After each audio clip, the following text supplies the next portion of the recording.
What's going on, Wrestleholics and Nitromaniacs? It's Kellen Nitro for Nitromaniac TV's Wrestling Unlimited coming at you tonight with a little bit of a kind of a week recap slash remembrance live stream tonight as we remember both two legends of the game that have passed over the past week or so. Of course, the living legend Terry Funk, who had unfortunately he passed away earlier this week, and then the sudden shocking announcement of Bray Wyatt, who passed away a day after Terry Funk passed away. And just kind of, we've had a few days to watch the fallout of this and all the tributes on social media and that stuff. So we figured we'd take to online and share our favorite memories of these individuals as it occurs. Hopefully later in the night, we will be joined by Mr. TL and Craig P. Frazier, depending on their schedules and that stuff. But to get us started and to help me go through the bulk of this and that stuff is our old friend, Mr. Morehouse, or Ken AM, the head of retro commercials now on Ken AM on his own YouTube channel, doing the retro commercial things now. So welcome back. First of all, it's been a while. Wish we could have you back under better circumstances, and we'll wrap up the stream with under better circumstances too, as we both sat down and watched AEW's All In. So we'll definitely kind of give a quick recap on that. And boy, is there a lot of stuff to recap off of that show. But first of all, welcome back, sir. How has your summer been so far? It's been a busy summer. I'm starting a YouTube channel here where I'm ripping old VHS tapes and sharing the lost media with the world. Mm-hmm. Just because of physical tapes, the more goes to waste every year. We lose that content and it's gone forever. Mm-hmm. So yeah, I'm in restoration and planning to move back to the big city from the small town next to it. Nice. If you are watching this on the VOD, the link to Ken's channel is below. And if you're watching this on the live stream, don't worry. The link to Ken's channel is coming. I am just multitasking. I only have two arms and two hands right now. I don't have, I'm not like a Hydra. I can't shift. I wish I had like 4 or 6 arms to do things, but. Yeah, some shocking news earlier this week. Well, we'll start with the loss of Terry Funk this week. Of course, a legend of the game, a true icon, a true innovator of the hardcore wrestling style that we've seen kind of perfected in ECW, which he was a huge part of in the 90s, and then, but he had this storied career.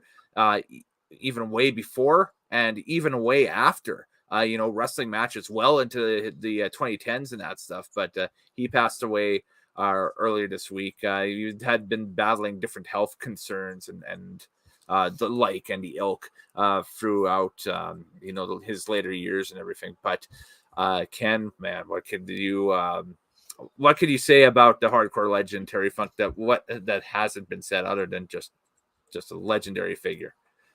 When it comes to wrestling personalities, you think of most are called selfish, most are called self-controlling. They just want to control their careers and make sure they're doing the best. Terry was the opposite. He wanted to make sure the young guys got a chance to represent themselves and make the monies that they weren't able to. He worked for countless of independent promotions in the 90s in Japan and the US, well until, when he officially finally retired in the early mid 2010s. Yeah. So yeah, he's just a tremendous talent. We don't see many personalities like that. Yeah, no, exactly. You could count on,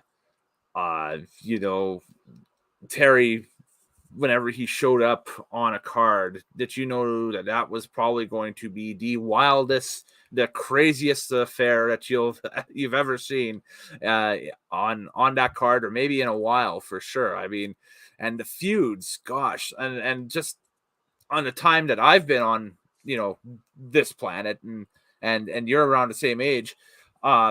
We think back to the Flair and Funk feud from the late 80s. There was the ECW stuff where Terry Funk was thrown into feuds against Raven, against Sabu, and everything that he did to help build that company up. And then later on, you know, the ECW One Night Stand angles in like in 2006 when they brought him in to feud with probably, I would say, his greatest rival, Mick Foley. I think Mick Foley and Terry Funk had the greatest rivalry, in my opinion, just with the storied history in Japan, and then later rekindling that for a bit in 2006 in WWE. You know, to lead up and to flow through that match at One Night Stand, and to give you know, a star. Well, his star was already in the making, but to further solidify the legend and the star on the rise of Edge, who was involved in that feud as well. So it was you know, just those are the two that really jumped to mind to me as the you know, later on as the ECW One Night Stand stuff, and then 1989 with Ric Flair and the birth of quote unquote hardcore with the first pile driver through the table that we've seen on a national level on the NWA WCW pay-per-view. I think it was the show from Nashville that year in 89. Wrestle War. That's what it was. Wrestle War 89. After the main event there, after the Flair Ricky Steamboat 5-star classic that they had, the final match of the rivalry of that year. And then Terry Funk gets brought right in. And then we've covered it on the channel before, the 1989 Great American Bash, a great match. And then if we haven't covered it on the channel, I would love to one day, is take a look at Halloween Havoc 1989 and the gimmicky, almost cartoony and hokey, but still deadly serious Thunderdome cage match featuring Bruno Sammartino, Terry Funk, Great Muta, Sting, Ric Flair, a whole bevy of names. And it sounds better than it actually is. It is, yeah. It's cool. Although there is a cool spot where the cage actually catches on fire and Muta puts out the fire with his mist. It's kind of sweet, but yeah, it does sound better than it actually is in its execution. But yeah, those are the two that really jump to mind with me with Terry Funk. What say you? What's some of your favorite feuds and some of your favorite matches with Terry Funk? So I haven't seen a lot of Terry's career pre ECW or WWF even, because I didn't watch ECW much growing up. But I do remember watching WrestleMania 14, his what was it, the garbage can match with the New Age Outlaws, which I thought was just crazy wild action. Because before getting back into wrestling, all I watched was the Hulk Hogan era, so it was quite different for me. And then of course I remember you know, watching highlight that that WrestleMania match at 06 with the flaming tables. That was a great moment. Yeah, no, he's a living legend. Like, we're never going to get another one. Yeah, definitely, for sure. Yeah, and I should also say I've seen some comments coming in about AEW All In from today as well. Get those in the comments section wherever you're watching this as well. We will get to them later on in the show. We're just working through the two tragic losses, unfortunately, this week that the community I guess suffered and everything. So it's you know, definitely the stuff that was front loaded right in the front of our mind that was going down. Yeah, so Terry Funk, though, just getting back to that, just again an all-timer legend. And I think the last time we seen him publicly was there was a quick snippet of him being interviewed for Dark Side of the Ring last year as part of the FMW special, and them talking about FMW and Onita and that company's rise and subsequent fall.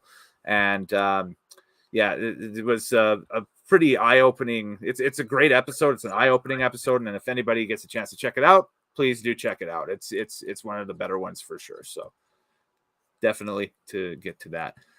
Yeah, and Terry Funk, we're still, as the channel here, we've kind of pivoted a little bit towards more of the retro stuff. So coming up definitely over the next year or so, we will definitely start diving into more of that great legend's body of work, amongst others as well, with some of the pay-per-views and shows that we do cover on this channel. So we're excited about that, and you know, definitely condolences going out to friends, family, and everything about the loss of Terry Funk. Now we move on to what was the definite heartbreaker of the the definite heartbreaker of the week, and the one that came out of left field was unfortunate passing of Bray Wyatt, Wyndham Rotunda. Only 36, just way too young to go. Speculation still is speculation, and that's if I know that Sean Ross Sapp mentioned in stories and that stuff in his article that it was a heart attack, and which might be a because of long COVID symptoms and stuff and everything. But we had just seen him. He was on TV earlier this year with the Royal Rumble, did the pitch black match at the Royal Rumble, and then disappeared off of TV basically for up until this point. And there was talk about him over the next month potentially working his way back into the saddle. Yeah, no, there was rumors going as of a few weeks ago that they're building his return to wrestling for WWE, but sadly he just passed out of nowhere. You're correct with the stories. We're hearing it was long COVID symptoms, where he was finally getting close to recovery and just had a heart attack out of nowhere. But that's just rumors and speculations right now, and that's his personal information. We don't really care that much about it. Huge character wrestler. When you think of great character wrestlers like The Undertaker, you got to put Bray Wyatt around there. Yes. I likened it as one of the maybe the top 5 creative minds that we've seen definitely over the past decade in pro wrestling. Maybe it might be a stretch to say overall, but I would put him in the top 5. Overall, it's very much akin to I'm a huge Rush fan, and so when Neil Peart passed away, the drummer from Rush a few years ago, and that stuff, it kind of gives me the same vibe too. Here's this wickedly creative dude that unfortunately we're not going to see any more work from. Over his huge expanse of creative, in whatever field he decides to pick or anything like that. It was just crushing news to hear that, and then to hear how he did pass, and it is just a complete heartbreaker. Of course, condolences go out to his friends and family, and so on and so forth. And again, I was fortunate enough to catch Bray Wyatt live a handful of times over the past decade or so. A couple times at WrestleMania, his WrestleMania debut back in 2014, I was in attendance for in New Orleans when he took on John Cena. One of the better matches on that card, I feel. And in 2017, the wackiness that was it was a WWE Championship. Yes, that's right. The wackiness that was the WWE Championship match between him and Randy Orton.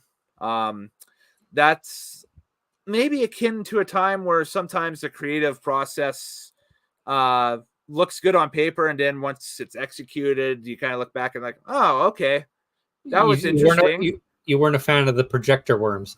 No. About the 4th or 5th time that the projector worms were shown in venue, we were kind of like, oh, okay. Do we really need to see that? I don't think so. But and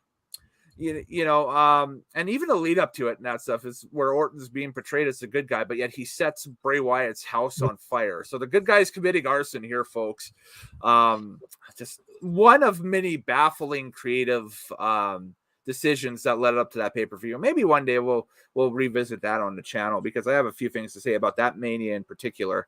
But it's you think back to it, and there was a few things creatively that they were doing at the time where it's kind of like, okay, that's definitely maybe Vince starting to lose touch or whatever at that point. But you got to admire the creative mind, like how to come up with. Well, first he did the Cape Fear character, which I thought was phenomenal. Oh, it was great. Yeah. Similar to Waylon Mercy, but unfortunately with Mercy, he had to retire before he can really put it off. And then to come up with his next character, I believe he was a goth underworld character and hanging out with Matt Hardy. Then he became the Fiend that we know today, and also the Mr. Rogers Playhouse gimmick was very cool. I love the juxtaposition between the two. I loved it. I love the. I mean, they rid it to death, but it was good to start. Yeah, it was, and we were fortunate, both you and I, to catch the Fiend's first house show match. Yes, as a character with Seth Rollins as the main event here as a late September 2019 house show here in Edmonton, way back in the day. Yeah, getting ready for their October pay-per-view. I think they were going to have, don't know the name of the pay-per-view at the time. But yeah, no, they tested out the red lighting with us and the eerie noises. And so we were the test city, I guess. We were, exactly, to see if it would fly or not and stuff. And I'll honestly remember this, and this will still to this day just get to me, and how powerful that character was, is the children that were sitting behind us the entire night before the main event asked to leave the building. They told their parent, "Hey, can we go? I'm too scared of the Fiend. I don't want to be here." That's how powerful that character was at first.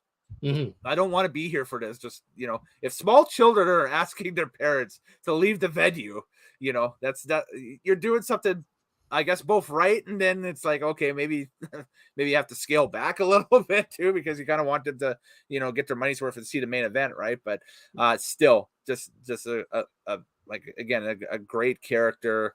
Then the comeback after the, after I guess the first layoff, and the Extreme Rules comeback last year was good, and we talked about that, myself and TL, on the channel when it happened, that led up to the wackiness of the Pitch Black match at the Royal Rumble, and unfortunately that was his last in-ring contest with LA Knight. But it was a very and I thought the SmackDown episode paid tribute to both gentlemen, both Terry and Wyndham Rotunda, very well. Yeah, no, it was one of their better tribute shows I've seen. They've had far worse, but no, it was a good one. Having the main event with LA Knight and Finn Balor, I thought was really entertaining. Yes. Both guys are top of the game, and then to end with the silhouette shot, similar Undertaker 94 at the end of the event there. Mm-hmm. Absolutely, for sure. Christian 179 in the chat just wanted to add too, also RIP Bob Barker. Yes, Bob Barker passed away over the weekend as well too. Former guest host on Monday Night Raw back in the day. Yep. He had a one-on-one verbal confrontation with Chris Jericho. Was very entertaining. If you haven't seen it, go check it out. I believe he also beat up Happy Gilmore pretty good once. Yes, that one-on-one confrontation is definitely, while not an in-ring classic, it is a definitely one of the best movie brawls you'll ever see in any movie ever. So The Price is Wrong, Bob, or if you're watching it, The Price is Wrong, bitch, on a specialty channel and that stuff. I always love the dichotomy between those two movies, where, if you're watching it on like a public broadcaster or something like that, it was The Price is Wrong, Bob, or, if you're watching it on a specialty channel, then they go all out with everything. So it's like the Scarface one that I won't say on here, but it's classic. Well, that's one of the better examples. Yeah, definitely. For sure. For sure. Definitely. And we got a few more comments here, but they're pertaining to AEW All In. So, if we've got, I've basically wrapped up all I was going to say about Bray Wyatt and Terry Funk's passing over the past couple of days and that stuff. Definitely one of the blacker, darker weeks as a wrestling fan I've experienced. I know that you've experienced and throughout, but there's only both men have huge legacies. There's been a few moments in wrestling that a wrestler passes, I'm like, holy crap. Owen Hart, Eddie Guerrero. Yep. Those two, I think, right now. Yeah. Yeah. There's a third person we won't mention at the time, but just those two. Yeah, no, I know the one that you're speaking of. I would put Bray Wyatt's passing up there too over the past week. I mean, that's definitely something you got to know. Just again, with the creative genius and that stuff, and all the unmatched, untapped potential coming up, just incredible, right? So, if you are tuning in and checking us out, it's Kellen Nitro, it's Morehouse, aka Ken AM, aka our Whatever I am co-host this tonight, week. whoever you are this week. We're just chatting, and we just we're taking your favorite memories of Bray Wyatt, of Terry Funk as well. Go ahead and throw them up in the chat wherever you're watching. And if you're watching on, like, say, the oldfreakandnitro.com Facebook page, come over and join the Wrestling Unlimited Facebook page and Facebook group, and come in and float a subscribe at tinyurl.com/Nitromaniac TV. And yeah, we do this once in a while. I'm going to try and make this a once a week type thing, and with different contributors, different hosts and that stuff. And then maybe we'll get back to doing a semi-weekly program load going into the winter and everything. But usually it's myself. Craig P. Frazier joins us. Mr. TL joins us. I just heard back from Frazier saying regretfully he couldn't attend tonight's stream as well. Otherwise, definitely we would have had him on by now. So still waiting to hear back from Mr. TL to see if he's out there tonight or not.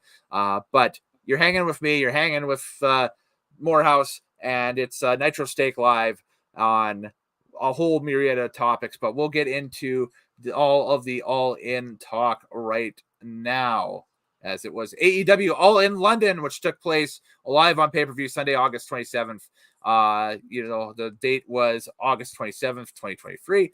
And yeah, the show itself stacked with 11 matches in total. 2 were on the pre-show. I did not catch the pre-show at all, but I woke up in time to catch the main card. However, some huge stuff happening on the pre-show, where we had MJF and Adam Cole defeating Aussie Open, which is Mark Davis and Kyle Fletcher, by pinfall for the Ring of Honor Tag Team Championship in 7 minutes and 45 seconds. So this furthers, going into the pay-per-view and now beyond, the MJF Adam Cole bromance storyline, I guess, because now they got Tag Team Gold. Granted, it's Ring of Honor Tag Team Gold, but still Tag Team Gold, nonetheless. They have to be buddies. They're tag team champs. Why not, right?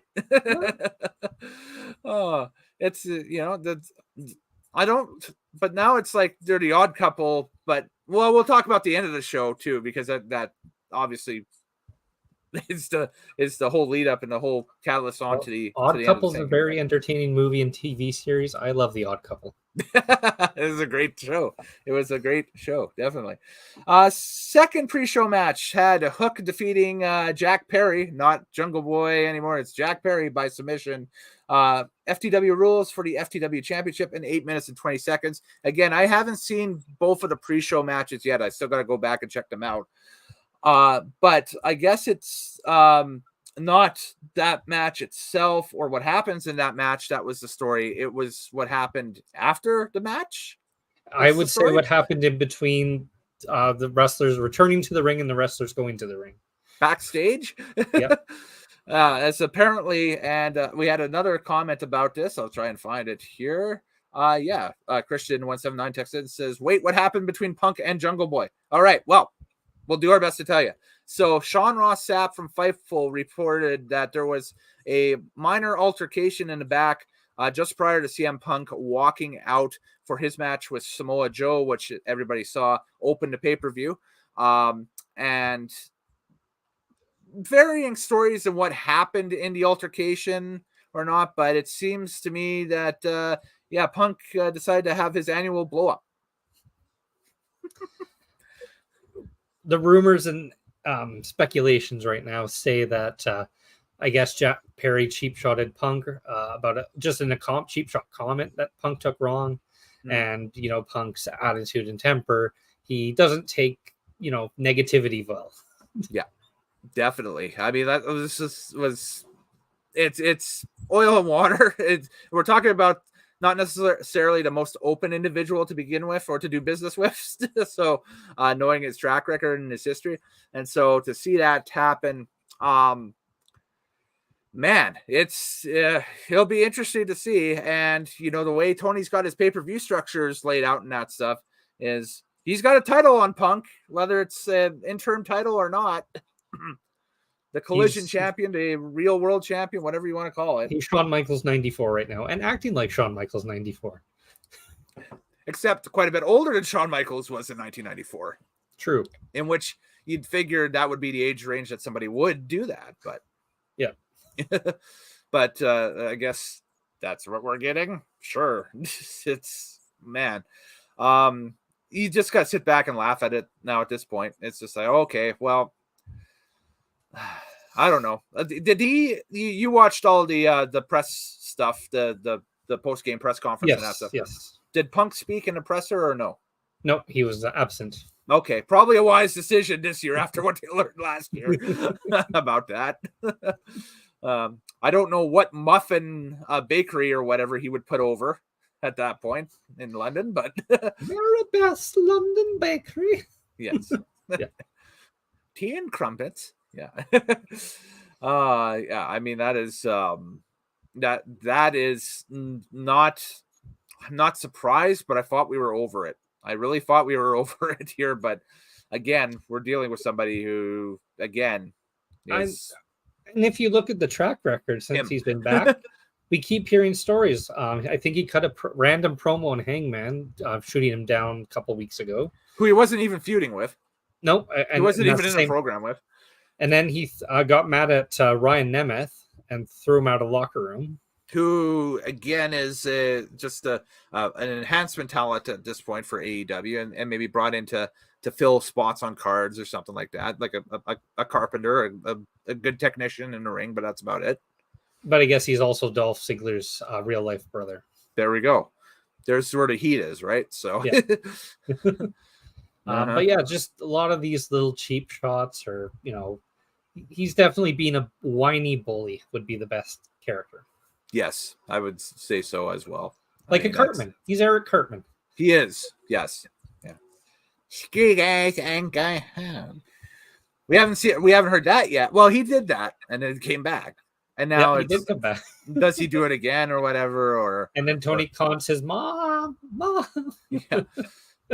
Is he building for something for next week? I don't know. And that's another thing too, is with this pay-per-view structure and that stuff. You have this huge show, AEW All-In, that you've been hyping all summer, and then the build for a lot of these matches were fairly late. Over the past 2 weeks or so, we got the majority of the card, and so they've been building it over the past 2 weeks. All right, and not what we're used to, but sure, okay. Now you got a pay-per-view in 6 days' time. Again, AEW All Out in Chicago, and as far as I know, there's only you could correct me because again, didn't see the post show or anything like that, but there are only 2 matches announced for that thing. I believe they announced 2 at the presser today too. Okay, so now we got 4. Oh, sorry, 3 were added at the presser, so but there's 5 matches already. So there's 5 already. Okay, so it's a little bit better than I thought it is, but still, this had 11 matches on it, with the majority of them having 3 weeks worth of build. You have now 5 matches with maybe some that have build off of this, and some that you've been building for a little bit. Like I know Miro and Luchasaurus and that stuff, but yeah, they all have build because right now they're going with Lucha and Darby Allin, which they're kind of feuding for the last few TNT titles. So building off of what we've seen tonight, yeah. You have Miro and Hobbs; they're feuding right now. Yes, yeah. You have Statlander and Soho. They're not really feuding, but they don't know what to do with the women's division. They've been building that for a couple of weeks though, too. So okay, fair. And then Orange Cassidy or Penta versus John Moxley for the international title. That one's a little random. A lot random. Yeah, so Orange and Penta fight Wednesday and then fight John on Sunday. Okay. And then Kenny versus Takeshita, which they've been feuding all year. Yeah. Yeah, they've been kind of building up, and they got the whole Don Callis thing and that stuff. So, all right, that's good. You'd love to see more storyline, though. Like, I'd love to give these programs 2 or 3 weeks to breathe and maybe expand out. But over a week, and you're charging a pay-per-view price for it. This is where they could do the WrestleMania Night 1, Night 2 type thing. There's not a set main event for this thing yet either, eh? Unless they decide to put Takeshita and Omega as the main event. No, I still, because we're in Chicago, I think our favorite bully is going to get the unification match randomly. Do you think it'll be MJF and Punk again? MJF with Cole versus Punk, yeah. Okay. Very interesting. Let's see what happens. Folks, if you got comments, of course, on All In or All Out, put them in the comments section wherever you're watching this as well. We'll read them as they pop up. We're as much in the dark as you are, but we'll try to at least, I guess, forecast and see where things are going, that stuff. But again, I'm Kellen Nitro. He is Ken AM or Morehouse. Depends on the day.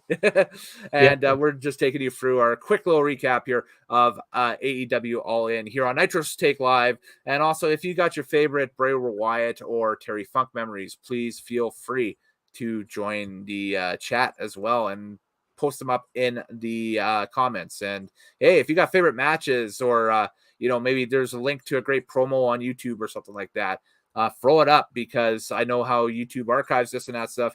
People will see it later and they might get a chance to take a look at it and click on the link and see it. So it's a huge share of information, if you will, with it. So collaboration. Moving to the main card, this was a shocker that Punk and Joe opened the show to me.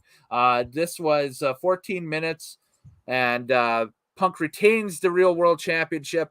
Great match. As I guess the trilogy of AEW matches between Punk and Joe finally wraps up. This program over the summer left a lot to be desired, but it's because you were building off of something that was so legendary years ago that I don't think anything they could have done would have, I guess, would have exceeded that or built beyond that. It would have paled in comparison anyway, regardless. So I was happy with this match. I thought it was a good pace and that stuff. This, of course, is before we heard about all the extracurricular stuff that happened prior to the match backstage and everything. But so that's my quick take on that. I know that you had jumped into the pay-per-view a little bit later, so you have yet to see the first couple of matches or so, but hearing about what you've heard and that stuff, what's just your initial vibes from what you're about to see, I guess? Just kind of the same old General CM Punk stuff that we've seen 1,000 times. I don't know. I know he sells t-shirts, he sells tickets, he's a big draw, but what is that worth the sanity of your own other staff locker room? Mm-hmm. Yeah. And how many of your other employees and trusted professionals and people you have put in positions of success are you willing to I guess either sacrifice or make extremely unhappy, continuing to work with this individual going forward? That's another thing, right? So there has to be a spot where the buck stops, right? So yeah, maybe give him his own late night talk show separate to AEW where he never has to wrestle and he can just talk about things he doesn't like. I think that's his Instagram, actually. Oh, he's a phenomenal commentator. Maybe he should just do that. Yeah. just have him as a commentator, but no, stop wrestling because you're not getting along. Oh yeah, which would be a first. It'd be the first time anybody had ever pulled somebody out of a ring for, bottom line, not being able to get along with their coworkers. Usually they try to make money off of that, but this would be completely 180, right? You're going SNL where you demote a guy if you don't like him. Yeah. That's old school SNL. That's what, in 1990s era? Jeez. Yeah. Wow. Yeah. Dang. Wow. All right. Well, the next match we saw was the 6-man tag team match with Bullet Club Gold, Juice Robinson and Jay White, with the Guns and Don Callis and Konosuke Takeshita taking on the Golden Elite, Kota Ibushi, Kenny Omega, and Hangman Adam Page. And Takeshita gets the pinfall on Omega in 20 minutes and 30 seconds, 6-man tag team match. This one was good. This was a very good encounter. And again, it builds up Takeshita up. And as you announced, we'll see at All Out Omega and Takeshita one-on-one. Man, this is going to be, like I said, I wish they had more time to build this match, because the extracurricular stuff and everything would be phenomenal, but it's I kind of expected this looking at the lineup of who's doing it, and I was like, okay, who's going to eat the pinfall here? And again, I was surprised that these two matches opened the show. No, that's the thing. Is I'm looking at this and I'm like, I'm not sure what other match on here that I would throw to open the show. Maybe the 6-man tag team match to open the show, but for me, you're booking for a different crowd. You're booking for the European English crowd. that's a So good they point. want to see their favorites or their style type of wrestling to main event. So while I think Punk and Omega and the Golden Elite, Bullet Club are very popular there, they're nowhere close to like a Will Ospreay or a Serrero popularity, or even MMJF. Yeah, no, that's a great point for sure. Looking at that, I didn't even factor in the fact that you are in Europe, and the European fans, especially the English fans, they look and interpret wrestling a different way than the North American fans do, a different way than the Japanese fans do, a different way that the Canadian fans do, a different way that the American fans do, so on and so forth, right? So, and that's one of the pitfalls of being a worldwide promotion, right? So you have to try to cater everybody's wants and needs in one show, and so what some people might not like is something that other people might go goo gaga over. So at this point, I made a little mental note here. I didn't really write down notes for this time, but just kind of more using the steel trap of memory that I have left, I guess. It's the production for this show was through the roof. Like, this was just, they had all of Time Warner's gimmicks for cameras and drones, and they must have went to that high blimp shot of Wembley about 20 or 40 different times, or drone shot or whatever it was during the pay-per-view. It was insane. It's quite hilarious to know that WCW, had more power with TBS TNT and got less love than AEW has. Right? They were a division of Turner Sports, and it got less love than this. But yeah, no, as soon as I turned in the middle of this match, so I didn't catch the whole match.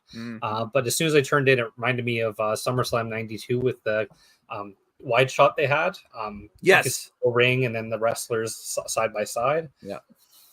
And how crazy, obviously they've done renovations since 92 there and that stuff, but it looks like a completely different venue. And it almost feels like a completely different venue, but it's the same venue, right? It's one of the oldest ones there. They play every football final at that stadium. The FA Cup, right? That's what it is? Yeah. FA Cup, Premier League final, Championship League final, every big playoff game, it's always at Wembley. Okay. Of course, Ken is the soccer master of the channel, of course. So me, I'm like, okay, that's the sport where you kick the ball and can't use your hands. All right, I got that. See, Kellen likes the one where they call it football, but they throw triangles at each other. The tackling version, yes. With the helmets and the shoulder pads and so on and so forth. So there we go. Moving on, the final of the trilogy of FTR and Young Bucks, as FTR, Dax Hardwood, and Cash Wheeler defeated Young Bucks in a tag team match for the AEW World Tag Team Championship in 21:45. A phenomenal contest from front to back. This was good. Is it as good to me as the match that I saw live in Calgary between Bullet Club Gold and FTR? No, because that one I think is going to be up for Match of the Year honors. Was this one good? Yes. Was this one my favorite of the 3 matches they had? I'll have to go back and catch maybe the first 2 again and get back to you. It's up there though. It had great energy into it and that stuff. I couldn't figure out the theme music the Bucks were using first, if it was like some sort of rap or something, but then it was supposed to be a clean tribute. It was because it's a 50 years of hip hop this year, so everyone's kind of honoring that. And they did a spoof of LA Cool J's "Mama Gonna Knock You Out," but it was Super Kick Gonna Knock You Out. Yeah, but then they came dressed to the ring in Freddie Mercury gear. So I don't know what they were trying to reference. So. Oh, I almost forgot we have this for this section too. So bear with me for a minute. We have to do the tradition of Undertaker. At the bottom of the screen is the Nitromaniac TV Undertaker of AEW All-In 2023 with all of the news and results, at least for this half of the show, because the pay-per-view was so long that all the news and notes don't fit on one Undertaker. We have to open a second Undertaker a little bit later on, and you will see that. So disclaimer. I.e., after this next contest that we'll talk about, the Stadium Stampede match, I'm going to be switching the Undertaker around. So enjoy this one while it lasts, and then we'll switch it up here shortly. But the Stadium Stampede match was next in 2130. Probably the shortest. Talk about FTR and we can. We can. Yes, definitely. We just talked about their entrance, and then we're just completely moving on. No, the match was great. I was, again, like I mentioned what I mentioned about the match and that stuff. What did you think? Well, I'm a huge FTR fan. They're probably my favorite tag team, maybe one of my favorite tag teams of all time, and I'm saying that with truth. Every match I've seen them live, every match I've seen them is an instant classic. So they're always fun to watch. And this one, it was fun to watch. Like, I got invested. I did not, as a fan, want the Young Bucks to beat my FTR, and FTR came out in the end with their second finisher, and they got the win. Mm-hmm. Yeah, they're calling it a Shattered Machine again, which I guess they've got the clearance now, and they're not going to get sued from WWE to use that, so that's good. Multiple Shattered Machines. I can't remember if it was 2 or 3, but I think it was like the second or third Shattered Machine. There was 2, and then there was 1 that FTR received from the Bucks. Right. Okay. So on their second Shattered Machine attempt, they got the pinfall, the 1-2-3 off of it. So yeah. So the crowd was up for it. They also did a Meltzer driver before that. Yes. Yeah. Eye-opening. It was great stuff. So I'm cool with not seeing these teams touch for a while. I think we've got what we got now with them. I think they can both move on. The long reign continues as tag champions. Why not? They're putting out match of the year caliber matches with teams and that stuff. I think the problem is where you go now. Who's the next tag team? MJF, Adam Cole.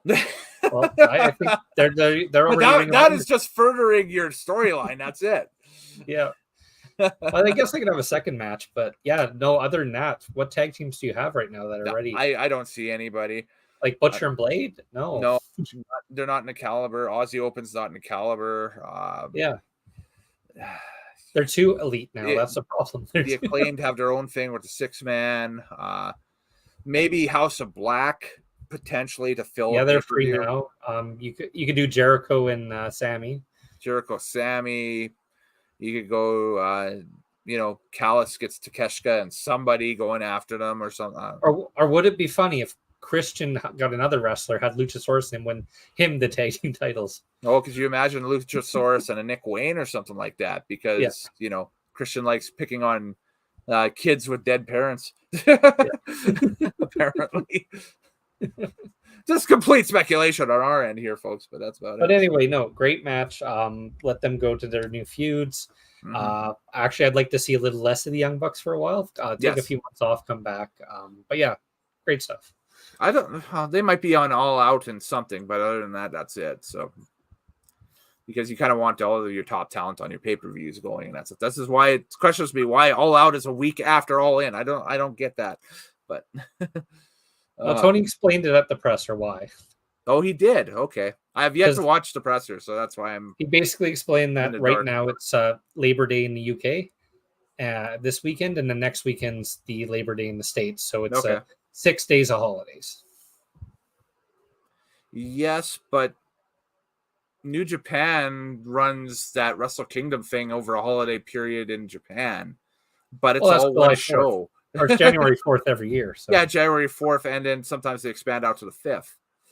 Yeah, or do New Year's Dash right after. Yeah, or even New Year's Dash right after, and they have seemed to perfect the model because they average 35,000-40,000 to the dome all the time. So no, I think next year you just build it as like a WrestleMania night 1, WrestleMania night 2 pay-per-view. That's it. Yeah, 2 nights, 1 pay-per-view. All in, and maybe one night's All In, maybe the next night's All Out, but you have it in the same locale. One night is, or they could be a week apart, but it's still part of the same thing. Yes, exactly. Just different wrestlers on both shows, or 2. You could WrestleMania to it in 2 different locales, but not on the same night. But if you do Chicago, like I said, 1 week, and then Hartford the next, or something like that, or whatever. Or no, well, sorry. They've already booked Wembley again for next year. That's the big thing off. Oh yeah, no, you do Wembley and Toronto or something like that, and you just call it the same show, all in London, all in Toronto or something like that. So we're going to move Wembley Stadium. We're moving Wembley Stadium, the whole stadium, to Toronto for the next AEW pay-per-view. No, you could get Rogers Center too. I'm just saying. Well, you said to move the whole building, so I'm trying to see. Sorry. No, don't move. Take it off. Take it out of London. Like take the whole stadium out of London, move it all the way to Toronto. No moving the building, please. Do not move the building. Whatever you do, please do not do that. That would be bad. And structurally unsafe. So, Stadium Stampede match. So we had Eddie Kingston, Orange Cassidy, the best friends of Chuck Taylor and Trent Beretta, and Penta El Zero Miedo, which became Penta Obscuro. There's so many. They basically changed his skin halfway through. With Alex Abrahantes. They defeated the Blackpool Combat Club. So Moxley, Castagnoli, and Yuta. And then Mike Santana and Ortiz by pinfall in 21:30. That's the shortest Stadium Stampede match I think there's been. Just taking it felt like the shortest. And it didn't feel like it had any of the extra gimmicks to it and that stuff that made that match such a wild match. Excuse me there. But made that match such a wild match. In the past and everything, because you had the advantage of, having basically an empty stadium during pandemic conditions and pre-taping a lot of it and doing all these wacky stunts and you name it, right? So it was part cinematic, part real life. And then this one, of course, I think this one is probably the first completely real life Stadium Stampede we've seen. Mm-hmm. And it kind of just felt like a no holds barred, falls count anywhere match. Remind me of the Anarchy style matches they have. It's the more of that than Stadium Stampede. Yeah. And my opinion on the match, it's a gross fest. It's like, oh, how far can these guys go? Like, ew, oh my god, ew, why? It's not my style. It's not my taste of tea, but I was mildly entertained just because of the horror factor. Yeah. Oh yeah, that has that. I mean, you have that with the shock factor of it, and so on. And like so there was forth. One point, Moxley put sticks on his head, and then Penta hammered him into his skull, and they actually stuck there for a bit. Yeah, there's a big gash in his head, and it's like, oh, it's a good thing this is on pay-per-view. It wouldn't pass TBS. No, absolutely. Including the language in the main event wouldn't pass TBS either, but that's, beside the point. But that's it. 21:30, like I said, short. Would have loved to see it go longer. Would have loved to see more over the top in it and that stuff. But again, it just kind of felt like a falls count anywhere fight, and that's that. But I feel that the right side got it because they're building the best friends up as a face faction again, and that stuff, and maybe they're looking at elevating Orange beyond where he's at right now. And then Eddie is feuding with Moxley and Claudio, and the feud will continue after this. Yes. As we found out, now a little mini tournament going forward here, where you'll have to remind me of the two names that are on Dynamite. I know it's Orange and who on Dynamite. So Orange and Penta are fighting. Okay. Yeah. And then the winner fights Moxley. Well, I don't know why Moxley's being the champ here. But Orange is taking the belt to Moxley for a challenge, maybe. Yes, there we go. Or it might be Penta versus Moxley or something like that at All Out on Sunday for the title. We say it that way, and it's like, why is Moxley getting the free buy? Shouldn't Orange Cassidy get the free buy? I think it's because he's a former world champion, and so once you win that belt and have a run with that, you can kind of call your own shots. Like from a wrestling business, it doesn't make sense, but that's okay. I am 100% I'm thinking of Mr. TL's rant that he would give in this situation off of this, being like, no, there's no style, there's no substance to this. What's going on? It's like, well, yeah, look at it, there isn't, but then again, you also have a week to build this pay-per-view. So yeah, no, the Stadium Stampede, everyone took a beating. It was pretty bloody, and I'm pretty sure they have to clean the mats right after. Yes, exactly. We have a 4-way match up next for the AEW Women's World Championship. We got Saraya defeating Hikaru Shida, who is the champion coming into this one. Toni Storm and Dr. Britt Baker DMD by pinfall in 8 minutes and 50 seconds. So Saraya gets the hometown pop, the big victory on home soil, and the I guess that's the whipped cream on the return from the retirement. Since coming back into AEW and everything. A lot of backlash online over this. This seems like this is not the most popular of decisions going forward. A lot of people looking at next week already and saying, oh, can't wait till she loses it. So, but she can't lose it if she's not booked. So we'll wait and see what happens if Tony decides to book a women's championship match for All Out or not. But as it stands right now, I didn't see anything regarding her. It's all the TBS title with Statlander and Ruby Soho, right? So yeah. No, it was hometown girl returns home, wins the title, beats all her career demons and past decisions, and she's back at top again. That's the storyline they're telling here. Mm-hmm. Yep, for sure. They even brought the Knight family out with her. Mm-hmm. They did, and they were sitting ringside. Saraya Knight got a shot in on somebody during the match, and it was, I liked it. I've been a fan of Paige Saraya's since her debut and everything, and she went down a dark path. Yeah, she went down a dark path for a while, so it's nice to see her finally get some get some credit and kind of bring herself back up to that level. Mercedes Moné as well in the crowd watching on. Could that potentially be the dance partner for Saraya going forward, whether at All Out or now at the Dream Slam that will be on October 1st in Seattle? Yeah, no, I think if I were a booker, you have the history with these two wrestlers, with Monet being the last wrestler to wrestle Saraya before her permanent injury, and now she's back. You build that for Wrestle Dream. That's the big event in Seattle. I think that could be a marquee match if you decide to do that. If that's the case, then we're not going to see Saraya at all at All Out in a wrestling capacity. She might be in a match, in a tag match or something like that, but or they can just give her a jobber. Or that's another thing too. Showcase the champion on a pay-per-view. What should be your big Labor Day pay-per-view in the States? You're showcasing the champion in a squash match. All right, great. Saraya versus the Bunnies. Yeah. Saraya versus Leela Hirsch. Yeah, or somebody from Ring of Honor. One of the kids from Ring of Honor. One of the Renegade sisters or something like that. Yep. I don't know. But yeah. 4-way, it was what it was. Toni Storm kind of rocking a new persona look thing. It's a 40s model gimmick. Yeah, almost like a 40s movie star model pinup thing. Yeah, well, maybe not so much a pinup. Well, maybe it's more of a bit of a pinup movie star. I'd say 40s movie star, golden era movie star. Yeah, exactly, definitely.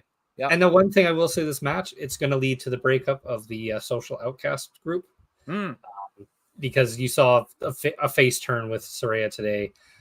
You have Toni Storm as a heel. Typically, faces and heels are not on the same stable. No, exactly. And then what does that do with Ruby going into the TBS match with Statlander? Is she siding with Rhea and going elsewhere, or is she going with Toni Storm and maybe potentially picking up a third, and maybe the Outcasts continue? Mm-hmm. Just as a female tag team or something, or they pick up a third member that's a former WWE employee. Oh, you mean one who might have been watching the audience today? There could have been somebody in the audience. Yes. Okay.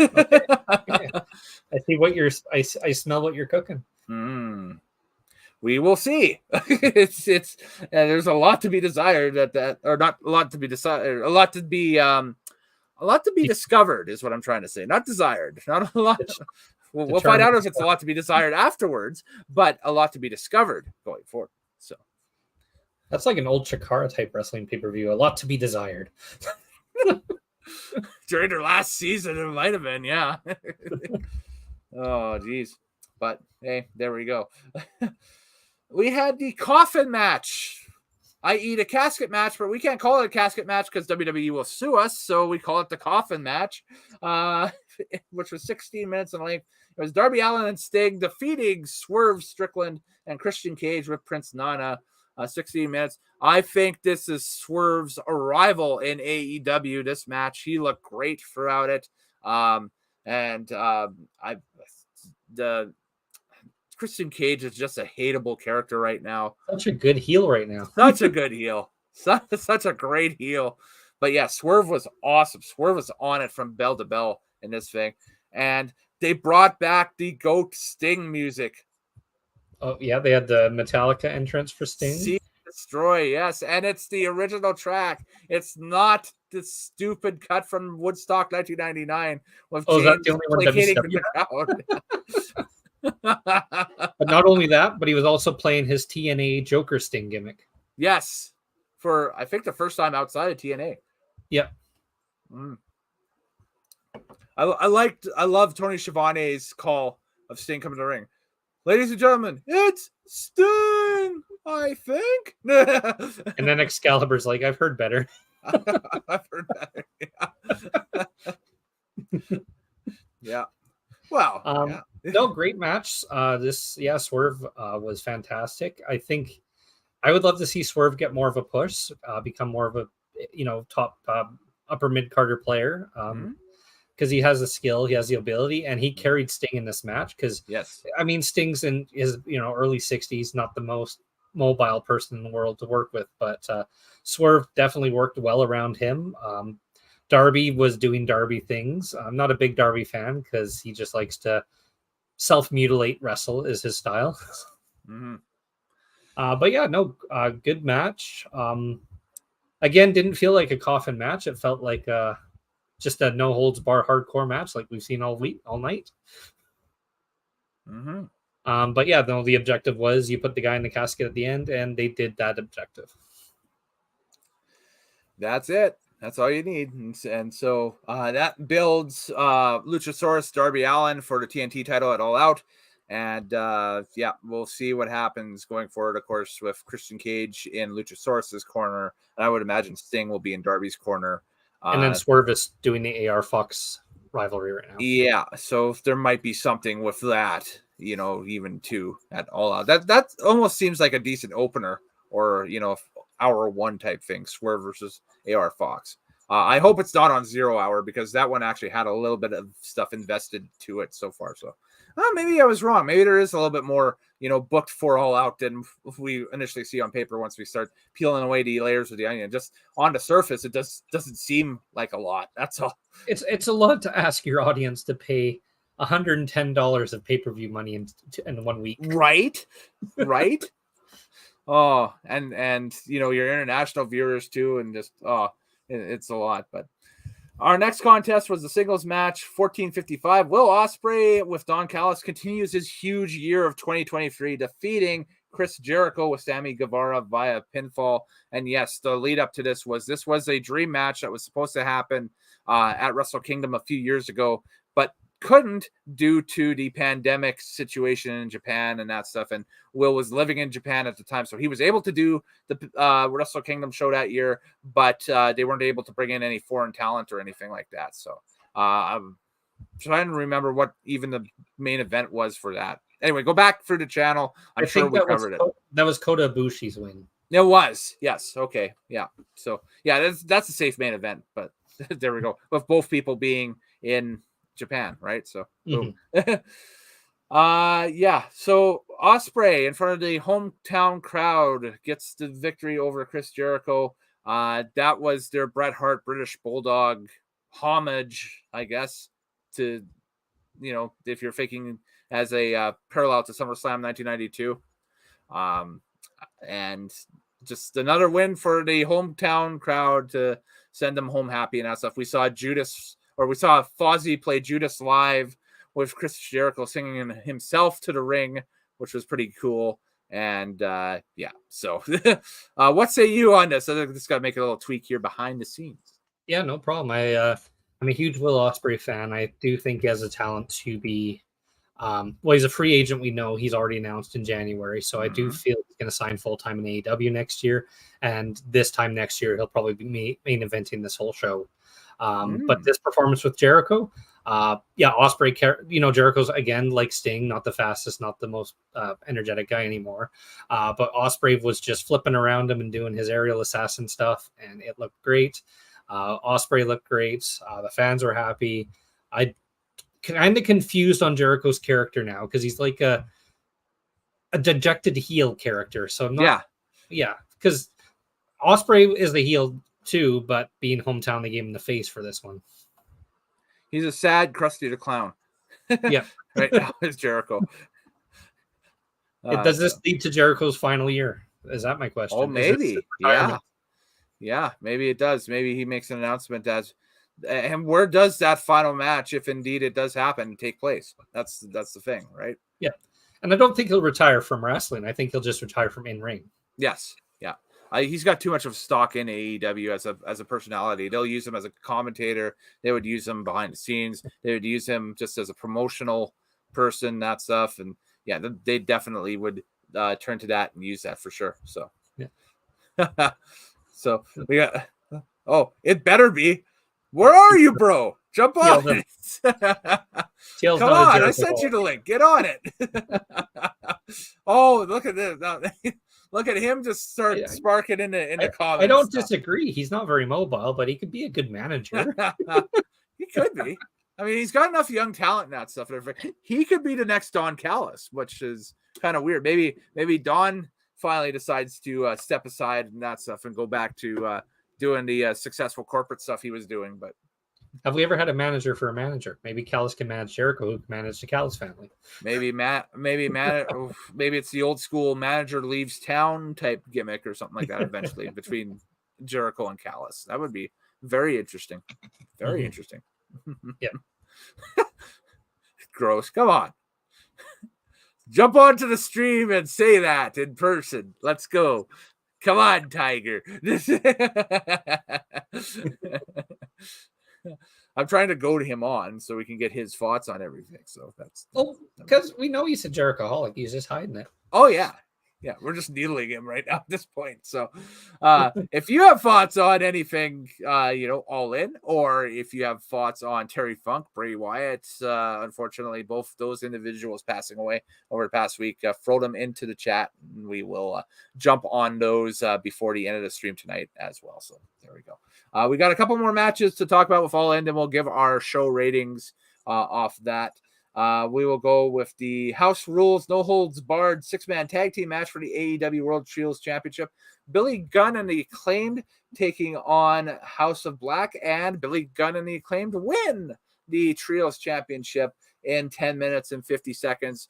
House Rules basically is just allows them to pick their own rules. It's kind of like how Raven was back in the day with Raven's rules in WCW. It's our fourth no holds barred match today. It's got okay. So I got a private message here from Mr. TL here saying that he can't jump on, so that's fine. No, fair enough. Next time we will get you on for sure. So, but yeah, it's just Raven's rules. That's all it is. It's like that. So, I mean, what's stopping somebody from saying, "Hey, we're going to wrestle this"? If you're, House of Black, this would be an awesome swerve to throw at somebody is, okay, we make the rules for the Trios division. You're going to challenge us. That's fine. We're going to wrestle under Ring of Honor pure title rules in a 6-man tag match. For me, this was a good sleeper match just to have a washroom break between the main event and the last match.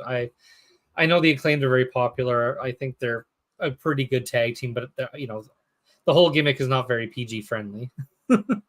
Got it. And then House of Black, they're just your goth kids gimmick to me. Yeah. Definitely. So yeah, I wasn't invested. Good Billy Gunn gets his first tag team title in like 15 to 20 years, but there we go. And he came back as the badass, which was pretty cool too, to see badass Billy Gunn in the ring. But then he ended as daddy ass again. He ended as daddy ass again. So there's that character, I guess, character progression, if you will, of the entire thing. So to be daddy, you got to be a bad. Absolutely. So, yeah, the thing that we were asking Mr. TL. Oh, there we go. Washroom break. People paid hundreds of pounds to see wrestling, no breaks. Well, people also paid hundreds of pounds to drink beer and eat food. And sometimes beer and food just doesn't hold in the stomach, and so they got to go. So, but yeah. So TL, throw in the chat, and we'll pop it up later. Your favorite Terry Funk memory and your favorite Bray Wyatt memory, and we'll show that at the end of the show here, and kind of hit on a couple more things before we do it. So when we get to that, because we got one more match here. It is MJF defeating Adam Cole by pinfall in 29 minutes for the singles match for the AEW World Championship. Great match. Is it akin to me, a lot of people were looking at this wrong, saying, oh, well, they're trying to make this akin to Bulldog and Brett back at SummerSlam 92, and they were comparing the two main events and that stuff and everything. I didn't think that. I thought they were pulling ribs on that main event. I thought they were looking at it and just basically poking fun at it. Yeah, I didn't. I just felt it was just a good match between two wrestlers who don't want to, they don't trust each other, but yet they want to be friends. So yeah, because each one had a chance to cheap shot, thought about cheap shotting, and just couldn't commit to cheap shotting. Yeah, that's the thing. Is even when they went into the quote unquote overtime segment where after the double pin, and they did the chair thing, that was the chair gag made the entire match, in my opinion. I thought it was great. The hot potato with the chair. That was reminded me of old Eddie Guerrero matches with Kurt Angle. Yes, but to that next level. I don't think there was that level. There was a slight level of mischievousness, a slight tone of mischievousness with those matches, but there was just absolute. This was just hilarity in that. Yeah. So, yeah, that is just crazy. So, loved the main event. Thought it was well worth the time they gave it. It paced out really well. The post match segment was good. Kind of leads to the fact that I fully expect the Kingdom to probably upend MJF and Cole for the Ring of Honor tag titles eventually. Here, maybe sooner rather than later. As we see it. Maybe there's something, if you're not utilizing MJF in a world title match at All Out, maybe that's the matchup at All Out is going to be the Kingdom with Roderick Strong in their corner taking on MJF and Cole for the Ring of Honor tag titles. Maybe that's what happens there. But that's a Dynamite level match. Not a it is, and it's probably a first, I would say a first or second match on the card on a pay-per-view too. So that you could build it out like that. The problem then is you've just wasted your world champion in the first hour. So what are you going to do for your main event? And again, I look at this coming up All Out, and they're pushing this pay-per-view 1 week after they've done a pay-per-view, and you have 5 matches booked that are probably mid-card to upper mid-card in fashion, but there's not a standout main event in that at all. I mean, you could make the argument potentially for Takeshita and Omega for that slot, but the problem is that that's a weak sauce main event. It's a very weak sauce main event. So I still am banking that Punk's is just going to have Wednesday. It's like, let's get rid of these 2 titles. Let's determine who's the real champion at my hometown in Chicago. Mm-hmm. There we go. So you're thinking, then you get then you have the whole stadium on, excited for that main event. Well, I mean, we're not excited, but Chicago is. Chicago is, yes. Yeah, you're playing to the 1% rather than the 99 again. So, yeah. So you remember the whole deal here. We give these cards a rating out of 10 for it. I'll go first here and that stuff, and I'll give what we've seen today, all in London, a you know what? I will give it a 6 out of 10. 6 out of 10 for me. Just because there was a lot of things I liked about this show and a lot of things that left me scratching my head. And I discussed the things about, scratching my head on the show and that stuff. I also discussed what I liked about the show earlier just to quickly summarize everything and just give my closing statement on it. I thought, again, world title match was good. I thought that they did a lot of character progression with the MJF and Cole stuff. Obviously, they did a lot of character progression with Orange Cassidy and the Best Friends. They did a lot of character progression with the Darby Allin and Christian Cage feud and that stuff. And so that will continue on, and so on and so forth. And then Ospreay getting the hometown pop over Chris Jericho in that matchup was cool as well.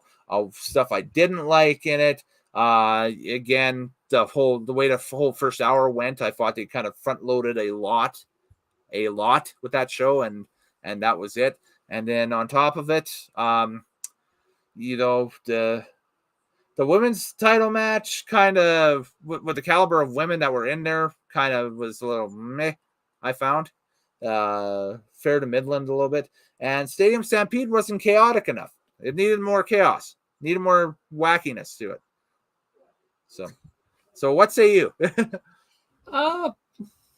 Yeah, I'd give it a 7. I give it a 7 out of 10. Okay, fair. Yeah. Things I liked. FTR Bucks, still a match I would rewatch if it came on because it was very entertaining. I loved seeing Will Ospreay. It's always a treat to watch him in his style. MJF Cole. MJF's been putting on good matches for a while now, and this is another one he can add to his DVD collection if he ever created one.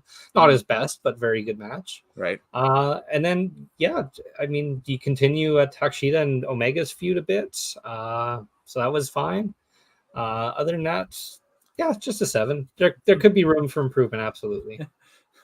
TL in the chat adding his fix is like, didn't you just love Moxley getting poked in the head with barbecue skewers? He's so hardcore. Yeah, that's something I didn't like. I'm done with how far can we take the blood, how far can we take the gore.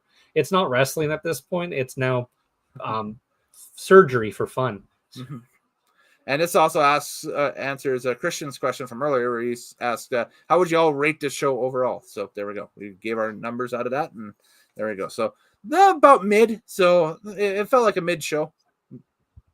They've had better. Yeah. They've had worse. The spectacle aspect of the stadium and the crowd was kind of there, and the cool production techniques did add to it and that stuff. But the match quality and everything like that to me was okay. Yeah, 6, 7 out of 10-ish. So fair. So I think we're on both ends of the spectrum there. So we'll hit up on a few more of everybody's favorite Terry Funk and Bray Wyatt memories here. Again, Mr. TL throwing in and says his favorite Funk moment. It's funny, he's done so much good shit in his career, but a personal great moment was watching ECW One Night Stand with a non-wrestling fan and winning a person over. With the Terry Funk match, he's just crying out with his old man voice, my eye. And my non-wrestling buddy was completely drawn in, and we talk about this match to this day. So there we go. So that's that. And then he adds a Bray Wyatt memory. Just watching his Firefly gimmick grow and seeing those cell phone lights during the entrance just get brighter and brighter. Well, because everybody's cell phones got better and better as the creative for it got more and more better, because that all started with flip phones, and then the smartphones, the switch from the Blackberries to everybody having Samsung Androids and Apples and stuff like that happened. So better lights. When I think of Bray Wyatt a little more here, and I think of my favorite moments of wrestling, yes, I think one of his moments is in my top 10, and that's the moment where Daniel Bryan turned on him. Just seeing that on TV, no audio, just letting the crowd roar was amazing. Mm-hmm. It says no because more people got into it. Well, hey, more people did get into it, but I'm just putting I was joking. I was making fun at that. That's what I was doing. making it haha. But yes, no, that's a totally a great point by you. That it's yeah, that's one of the fortunate things I was able to do as a fan was be able to catch him live the handful of times I did, because he definitely was one of the top echelon guys that came out of that early NXT program and that run with Dusty as the head of creative and that's just that whole bevy of talent. So. You're getting poked on. You're getting ribbed. I'm getting ribbed. Yeah. Were you? Yeah, I was. Yes. I'm all encompassing. I'm here. Here I am. The entity known as Mr. Nitro. That's right. Exactly. So, all right. Well, it is plug time where we plug things. So, you started off a brand new YouTube venture. You can just go onto YouTube and just search Ken AM. And what you got up on the Ken AM channel right now? Because kind of take us through the back library, if you will, of what you have. Sure. So it's fairly new.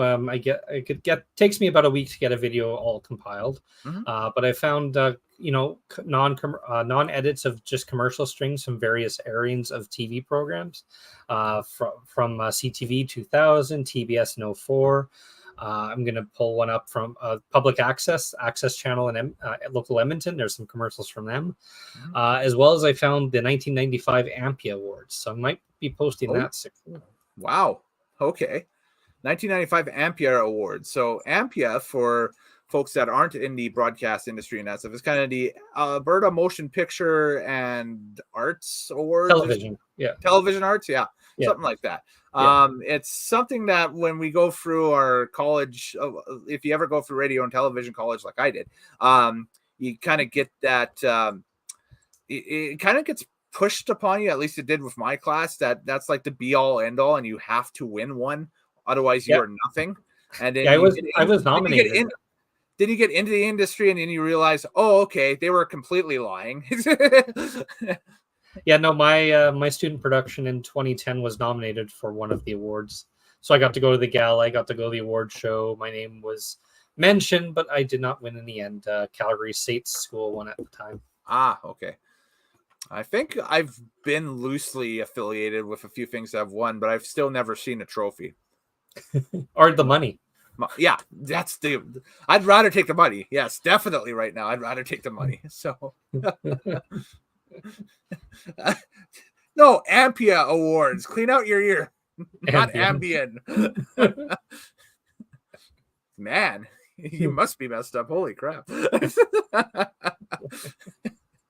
Ambien Awards, can you imagine? Here is the award. You know, the detox center is right to your left on the outside. So, but yeah, cool. That's awesome venture. And anywhere else I can catch you on the social medias, or is that just it for right now? That's it for right now. There's certain platforms that bring the anger out of me, like our friends at Elon at X, or the Redditors. So I try to avoid those places. Right on. Cool stuff. No, definitely. If you are a subscriber to this channel, like I said, if you're watching this on the video VOD, click on the link in the bottom. It'll take you directly right to Morehouse's brand new I almost said head of retro commercials channel. No, the Ken AM channel, which has got all of the cool commercials and stuff like that, and just kind of relive the elements of your youth and that stuff. Maybe you were a kid and you caught some of these while watching a movie or something like that, and you remember these products and or services. Yep. Do you remember Tim Hortons bowl of soup where you can eat the bowl? Yes, the chili bowl. That's one of the commercials. All the carbs, yes. Definitely. Yeah, I remember that many times at lunch. That was awesome back in the day, for sure. Yeah. Didn't CM Punk wrestle like Samoa Joe? Yes, we covered that. So. Where were you? So. That was at the beginning of the show. In fact, it was the first match. Yeah. This is just fun. I love a little bit of levity after a very heavy week. We'll just put it that way. It's good to see. So, yeah. I think TL ate the bowl as well. He ate some bowl. I don't know if it was the bowl or not. He had a bowl. It's not on the Undertaker. Well, because the Undertaker switched, you want to here. I'll switch it back. There, boom. I have that power, and soon it'll be time to throw the Undertaker away. So, yes, for sure. I myself, Kellen Nitro. You can check me out online at Kellen Nitro, basically for everything on all the social medias and everything like that. The big thing is if you're watching on Elite Wrestling Society tonight, big hello to you guys, and on the old freakingnitro.com Facebook page. Come join us at the tinyurl.com/Nitromaniac TV YouTube channel. We got a link to the YouTube channel. We got a link to the Facebook page. Also, linktree.com/Kellen Nitro. I should actually do up a banner for that. Give me 1 second here, and I will do just that as we call this learning on the fly. There we go. This thing. Yes. Linktree.com/Kellen Nitro. That's got all my links to everything that I am involved with. Nitromaniac TV's Drag Files. We are on the quest to 5K subscribers. We're at 4.55 with that. We've got this. This will be uploaded with a lot more content on the regular here as the fall and the winter rolls on. Would love to crack 200 subscribers and then so on and so forth off of that. We'll also have a link to where you can get all these shows in podcast form, so you can take us along in your earbuds as well. Upcoming on this channel will be another retro wrestling review, a Retro Nitros Take Live with both Craig P. Frazier, the aforementioned Mr. TL, and so on and so forth, who is just spamming the hell out of our comments here. It's a long Undertaker. Yeah, there's 11 matches, and every match had a stipulation to it, dude. And, okay, well, you're just losing it now at this point. So, all right. I think the cough syrup has kicked in. I think so, yes. Or the Ambien, one of the two. Something has kicked in. We don't know what, but yes. Again, linktree.com/Kellen Nitro. To follow the other two kahoonies that are on the channel here, there's Mr. TL, although I don't know why you want to follow him, so go for it. But Craig P. Frazier as well. You can follow him there. And again, yes, you follow him on Twitter, give him the smoke, as the kids say, and then that's that. Woo! Yeah. This is what happens when you give him a text-to-speech program. Everybody, when he just spams out the hell to everybody. But anyways, we will make the Undertaker now rest in peace. And that's it for our look back at All In and just remembering both Bray Wyatt and Terry Funk. Morehouse, thanks again for joining me. I appreciate it, bud. You're welcome. All right. And I'm Kellen Nitro. Later days. Happy wrestling watching, folks. And we will see you next time here on Nitromaniac TV's Wrestling Unlimited. And yeah, well, okay, whatever. He also apparently ate the bowl too. So, wait, whatever. He ate the bowl. Look at that. Okay, later, guys.